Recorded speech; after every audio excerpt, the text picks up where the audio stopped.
Yeah, no, if you're the landowner, then there's a... Okay, just wanted to clarify. Yeah. To be able to say that you are the landowner. If you're supporting friends of groups to do the work, then they will need a letter of permission from you. Yep, thank you.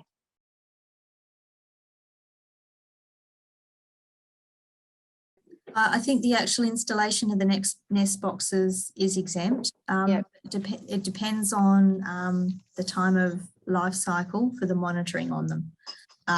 So basically it comes down to the amount of interference. If you're doing anything around breeding season, you very, very much need that paperwork.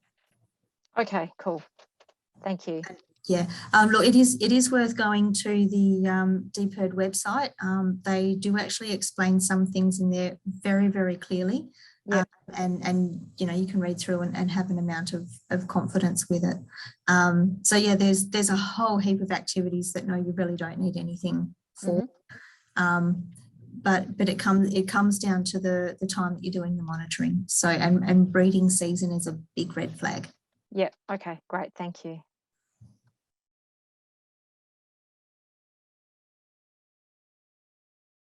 Yeah, cool.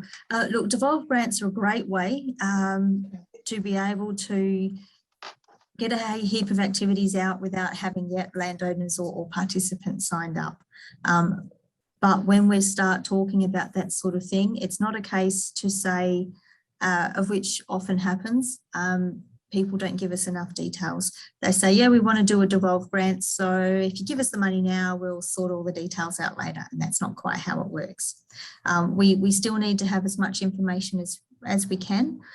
So we're still looking to have things like maybe a draft set of guidelines or a set of selection criteria that you would use to assess applications by, or some other set of boundaries that we can see how the money is going to be spent. So that way we can still see what we're going to purchase. Another area that works really well is for doing fencing and re-veg type projects in regional areas. That way people can say, okay, we want to have enough funding to get 14 kilometres of fencing in, 30 hectares of revegetation. These are the areas that we're trying to connect because we've deemed these as holes or highly biodiverse areas that we're trying to make stronger. The only thing that we don't know is the landowners. So that way we can still see what it is we're actually purchasing. So we can still see that it is the fencing and the re-veg. We can see that, that there's a selection criteria around how people will discern between applications. So again, even like your umbrella group, just to be able to go through and say, okay, what sort of events is it that people are wanting to hold? How many are you sort of expecting to get there? How is that going to increase the capacity of groups or improve the environmental condition of an area? Yeah. The big question that we will always ask is, what's the environmental outcome? So, at any stage through the application process, you need to be able to tell us what the environmental outcome is. That is the ultimate question. Now, that doesn't necessarily have to be just on groundworks. Capability activities are rated in exactly the same way. We don't have a preference for one over the other. Okay, that's really helpful. Thank you. And when we're doing the application, if you tick devolved grants, because I've never done it before, I'm presuming there's a whole lot of questions I won't have previously seen. There's not a heap. There is a little drop down that will ask for a little bit more information. Yeah. But I think it leads you through reasonably well. Like it does sort of, give you a few hints to be able to put in those selection criteria. So we're not looking for a 40-page document like we make everybody else read for our grant. And it doesn't have to be the whole thing. I mean, it would perfectly make sense that one of the things that a project officer would do on, having a successful grant would be to develop the documents further. Okay, yeah. But to be able to have a reasonable outline, again, so we can see what we're purchasing, we can see the environmental outcomes that you're trying to achieve by the project. Yeah. that information still needs to be in there. Okay, no, that's really great. Thank you. Yep.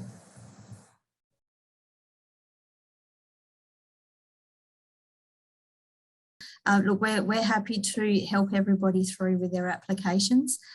We know that we ask a lot of people for the application. So we're always available either on these sort of hookups or if you want to give us a phone call, we've got the Set More appointments if you want to book in a time, or if you've got a group of you or you know, board members or whatever that need to be able to see how the process works to gain an understanding, or you know, wants to throw a bunch of questions at us, by all means, I'm totally up for that. But you can also submit draft applications and work plans. More than happy to have a bit of a quick review. Obviously, the sooner we have them, the more time we can put into review. The closer to closing date, the more of a cursory glance it's going to be.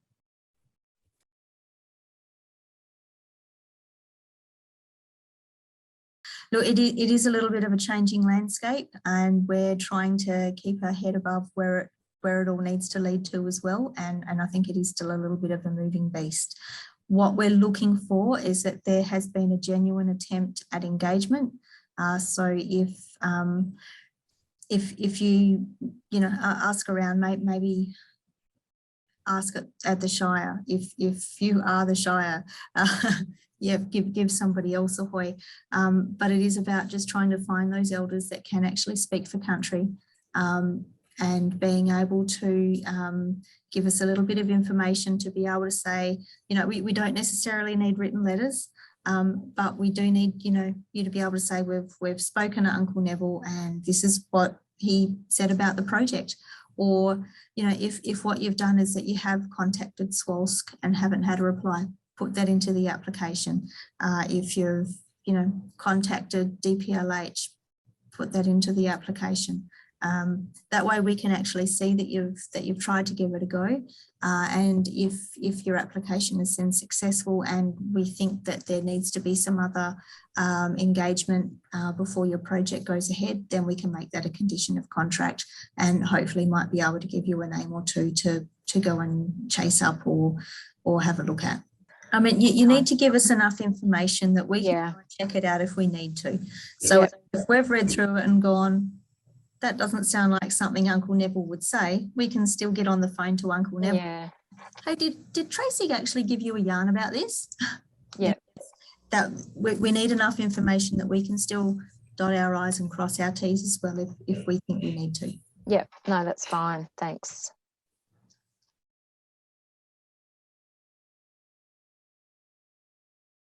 Yeah, look, at the end of the day, how people research the new laws that have come through, the onus really is on the individual groups. From having a quick look through myself, it looks like there's really not a lot of changes. The couple of big ones is that now psychological safety is as important as actual physical safety. And that comes down to how an organisation will run itself. And some of the infringements, fines and possible jail terms have increased for an awful lot of things, with the additional of, I think it was a manslaughter charge as well. So basically, if people are doing the right thing now, the chances are they're still going to be doing the right thing into the future, but the onus really is on every single individual and group to have a little suss out of that for themselves.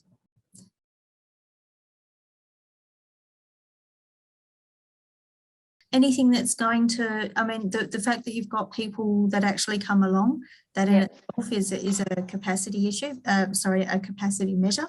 Yep. Because you're able to say, you know, so many people came along and these are the things that they would, the information that was shared.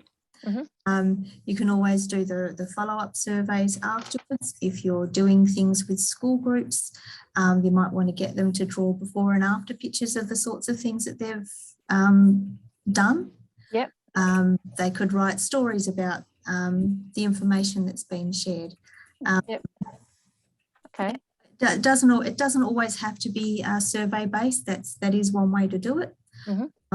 Maybe it's increased participation with friends of groups. That would, you know, be another way to go through it. Maybe you hook it up with like a garden scheme or something, and can measure the amount of native plants that are being increased in private gardens or something.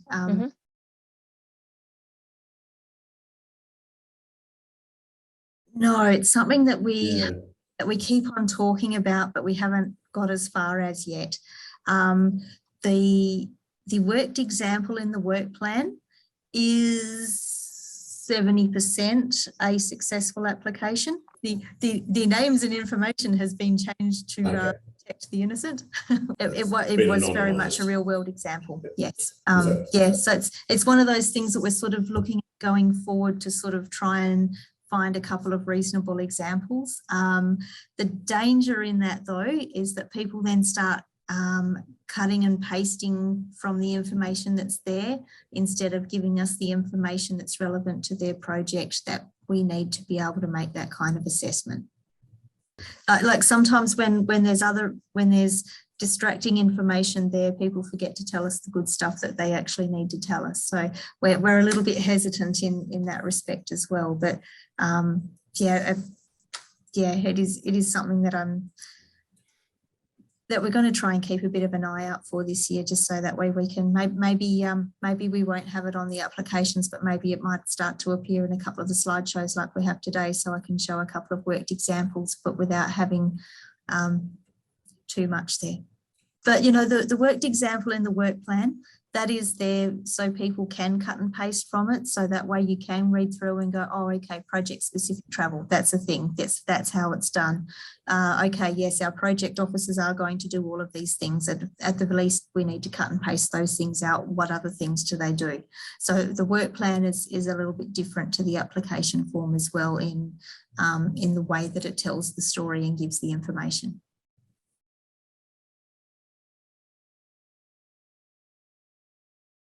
We don't so much go for letters of support. I think anybody should be able to find at least 3 people that can write a letter for them to say that what they're doing is a great idea. The big thing that we're looking for is letters of commitment. That's, you know, getting your letter from DBCA that's saying, yes, we give permission for them to be on our land. Yes, we think it's a great idea, and we are going to contribute a staff member to go to committee meetings and do this work, and the value of that is $10,000 or whatever it happens to be. So we're looking for more than just a letter of support. We're looking for something that says, yes, it's a good idea and we're willing to contribute. That doesn't have to be in cash, it can very much be in kind. So if you're talking about, you know, your fencing re-veg stuff, then, you know, there's a lot of value that can be put into the labour of installation. If you're looking at workshops, then you know, the value of people's hours is a very valuable contribution. Yeah. So you're not going to have a letter of commitment from every single individual that's going to come along. That's ridiculous. But if like Tracy, if you're the Shire and you're supporting one of your friends of groups, then you would write a letter to say, you know, yes, we give them permission and we are giving them support to this value. If you're sitting on a committee that's you know, helping out, then yes, you can include that in-kind contribution and state that is what you're doing.